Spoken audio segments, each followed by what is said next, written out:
ஓம் சரணாகத தீனார்த்த பரித்ராண பராயணே சர்வஸ்யார்த்திகரே தேவி நாராயணி நமஸ்துதே. வணக்கம் நேயர்களே, இது மகாலட்சுமி ஜோதிடம் வழங்கும் காலச்சக்கரம். உங்கள் அன்பு ஜோதிடர் ஸ்ரீராம்ஜி பேசுகிறேன். அனைவரும் நலமுடன் இருக்கிறீர்களா? நன்றாகத்தான் இருப்பீர்கள், நன்றாக இருக்க வேண்டும். இன்றைய காணொளியில் நாம் காண இருப்பது 2025ஆம் ஆண்டு குரு பெயர்ச்சி பலன்கள் வரிசையிலே மகரம்.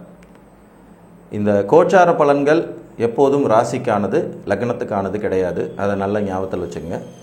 இன்னொன்று, கோச்சார பலன்களுடைய தாக்கம் ஒரு தனி மனித ஜாதகத்தில் 5லிருந்து 10% வேலை செஞ்சிச்சுனாலே பெரிய விஷயம்தான். உங்களுடைய அடிப்படை ஜாதக தசா புத்திகள் என்ன சொல்லுதோ அதுதான் 90% உங்கள் ஜாதகத்தில் நடக்கிற பலனாக இருக்கும். அதை சற்று மிகைப்படுத்தி கூட்டியோ அல்லது குறைத்தோ செய்கிறது தான் கோச்சார பலன்களோட வேலை. அதை விடுத்து கோச்சார பலன்கள்னாலேயே ஒருத்தர் கோடீஸ்வரர் ஆயிடுவார், கோடிகளை கூச்சிருவார், குபேர வாழ்க்கை வாழ்ந்துருவார் அப்படின்னு சொல்கிறதையெல்லாம் பெருசாக மனசில் எடுத்துக்காதீங்க. கோச்சார பலன் ஜஸ்ட்டு கடந்து போகிற மாதிரி தான். அந்த வகையில் உத்திராட நட்சத்திரம் 3-4 பாதங்கள், திருவோண நட்சத்திரம் மற்றும் அவிட்டம் 1-2 பாதத்தில் பிறந்த மகர ராசிக்காரர்களுக்கு வர்ற மே மாதம் 11ஆம் தேதி திருக்கணித பஞ்சாங்கப்படி ரிஷபத்தில் இருக்கக்கூடிய குரு பகவான் பயிற்சியாகி மிதுனத்துக்கு போகிறார். இந்த மிதுனத்தில் போய் குரு உட்காரதுனால எந்த மாதிரியான சாதக பாதக அமைப்புகள் இருக்கும் அப்படிங்கிறத பார்க்கலாம். நார்மலாக மகர ராசிக்கும் குருவுக்கும் எந்த சம்மந்தமும் கிடையாது. ஏன்னா அந்த ராசிக்கு அவர் 3-12ங்கிற 2 துர்ஸ்தானங்களுக்கு அதிபதி. இது ரெண்டுமே மறைவு ஸ்தானங்கள் தான். ஸோ மறைவு ஸ்தானங்களுக்கு அதிபதி இன்னொரு இடத்துல போய் மறைகிறார் அப்படிங்கிறது மாதிரியான ஒரு ஆப்ஷனாக தான் இருக்கும். இதில் 6ஆம் இடத்துல குரு இருக்கும்போது இவர் 12ஆம் இடம், உங்கள் 10ஆம் இடம் மற்றும் தனம், வாக்கு, குடும்பஸ்தானம் சொல்லக்கூடிய 2ஆம் இடத்தை பார்ப்பார்.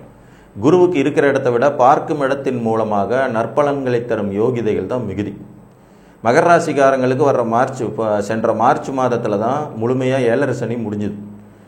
இப்போ அவங்களுக்கு 3ஆம் இடம் உபஜயஸ்தானத்தில் ராசிநாதன் சொல்லக்கூடிய சனி பகவான் அமர்ந்து வெற்றிகளை தரும் அமைப்பாக இருக்குது. இது கோச்சாரத்தில் ஒரு பெரிய ப்ளஸ் பாயிண்ட்.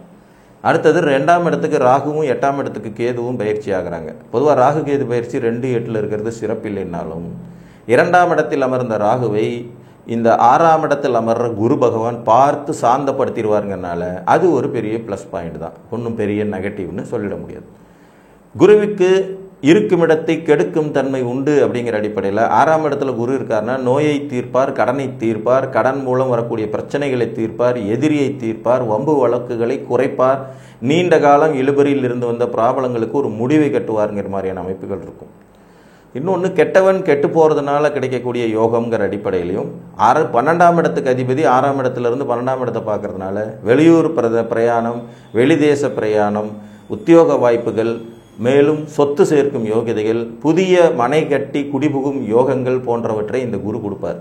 சுப விரய செலவுகளை தருவதற்கான வாய்ப்பு இருக்கும். பொதுவாக மகர ராசிக்காரங்க குடும்பத்தில் ஏதேனும் ஒரு சுப செலவு நிச்சயம் நடந்தேறும் இந்த குரு பயிற்சினால். ஒன்று, அது சொத்து வாங்கிறதா இருக்கலாம், அல்லது வீடு கட்டுறதா இருக்கலாம், அல்லது திருமண நிகழ்வுகளாக இருக்கலாம், அல்லது குழந்தை பிறப்பாக இருக்கலாம். ஆக மொத்தம் ஒரு சுப நிகழ்வு நடக்கும். அதன் மூலம் சுப விரய செலவுகள் செய்யும் யோகிதைகள் உண்டாகும். குரு பகவான் ஒரு இயற்கை சுபர் இல்லைங்களா? அதனால் 2ஆம் இடம் தனம், வாக்கு, குடும்பஸ்தானத்தை குருவை பார்க்க போகிறாருங்கிறதுனால ஆட்டோமேட்டிக்காக குடும்பத்தின் வளர்ச்சி சீரடையும். இதுவரை இருந்து வந்த தேக்க நிலை முடிவுக்கு வரும். சொல்வாக்கு மிகுதியாகும், செல்வாக்கு அடைய பெறுவீர்கள். பண விஷயத்தில் இருந்து வந்த தடை தாமதங்கள் நிவர்த்தியாகும். தாராள மனப்போக்கு உருவாகும். அதே நேரம் ராகு 2ல் இருக்காருங்கிறதை மறந்துடாதீங்க. தேவையற்ற வாக்குவாதங்களை செய்வதை தவிர்ப்பது நன்று. மே 11ஆம் தேதி குரு பயிற்சி ஆகி ஒரு 2 வாரத்திலேயே ராகுவும் அந்த இடத்துக்கு வந்துடுவார். அதனால் ராகுவை மனதில் கொண்டே நீங்கள் அடுத்த குரு பயிற்சி வரைக்கும் செயல்படணுங்கிறது நிதர்சனம். 6ஆம் இடத்துல குரு இருக்கிறதுனால நீண்ட காலம் இருபலியாக இருந்து வந்த சொத்து பிரச்சனைகள் ஒரு முடிவுக்கு வரும். வம்பு வழக்குகள் பைசல் செய்யப்படும். அவுட் ஆஃப் தி கோர்ட் அப்படிங்கிற மாதிரி கோர்ட்டுக்கு வெளியிலேயே நிறைய விஷயங்கள் பேசி தீர்த்து விடும் அமைப்புகள் உண்டாகும். அரசாங்கத்தினால் இருந்து வந்த இடைஞ்சல்கள், அதிகாரிகளால் இருந்து வந்த இடைஞ்சல்கள் போன்றவை நிவர்த்தியாகும் யோகிதைகள் உண்டாகும். தகப்பன் மகன் உறவு மேம்படும். தகப்பனாதி வர்க்கத்தின் மூலம் கிடைக்கக்கூடிய நற்பலன்களை இந்த காலகட்டத்தில் நீங்கள் அடைய பெறுவீர்கள். சுப விரய செலவுகளுக்கு குரு பகவான் 6ஆம் இடத்தில் இருக்கிறதுனால சுப கடன்களை ஏற்படுத்தி அழகு பார்ப்பார்.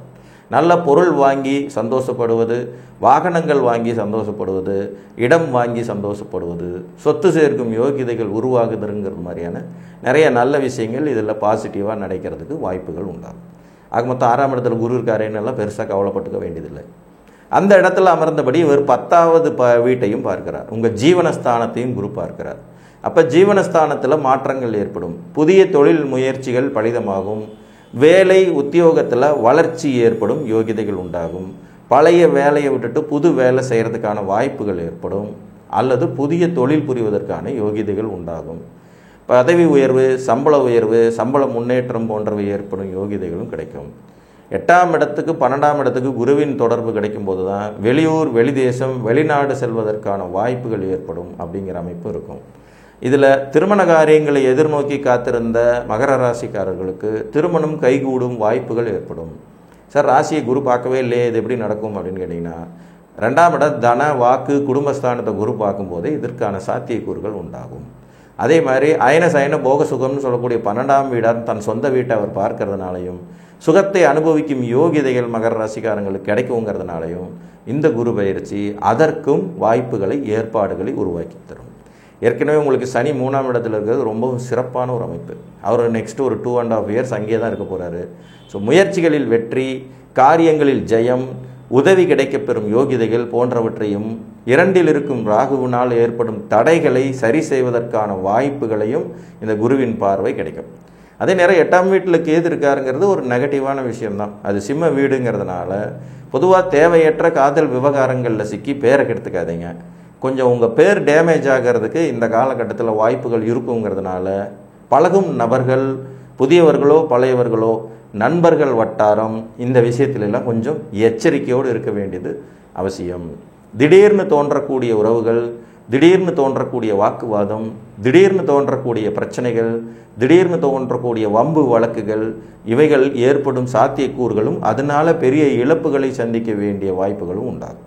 அக்கம் பக்கத்தினரிடத்தில், வீட்டுக்கு அருகாமையிலும், தொழில் செய்யும் இடங்களிலும் கூடுதல் விழிப்புணர்வு, கவனத்தோடு பணியாற்ற வேண்டியது அவசியம்.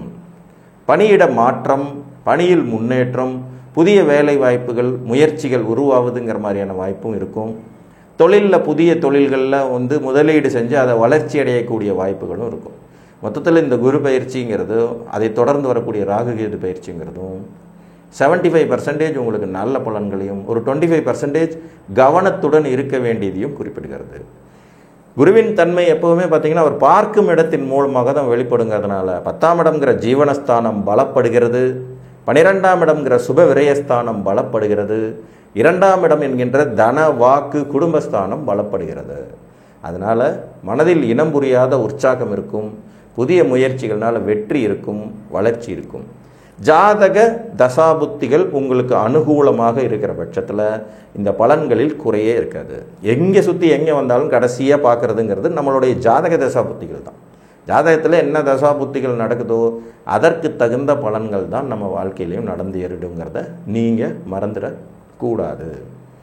இஷ்ட தெய்வ வழிபாடு, குலதெய்வ வழிபாடோடு சமரிமலை ஐயப்பனை வணங்கி வர்றதும் மற்றும் சாஸ்தா வழிபாடுகளை செய்வதும், ராஜராஜேஸ்வரி அம்பிகையை வணங்கி வர்றதும் உங்கள் ராசிக்கு உகந்த தெய்வ வழிபாடுகளாக இருக்கும். நேரம் கிடைக்கும்போது சபரிமலை சென்று வாருங்கள். மகர ராசி அன்பர்களுக்கு மகிழ்ச்சியும் மாற்றமும் முன்னேற்றமும் நிச்சயமாக இருக்கும் என்று கூறி மீண்டும் ஒரு காணொளியில் உங்களை சந்திக்கும் வரை உங்களிடமிருந்து அன்புடன் விடைபெற்றுக் கொள்வது உங்கள் அன்பு ஜோதிடர் ஸ்ரீராம்ஜி. நன்றி, வணக்கம்.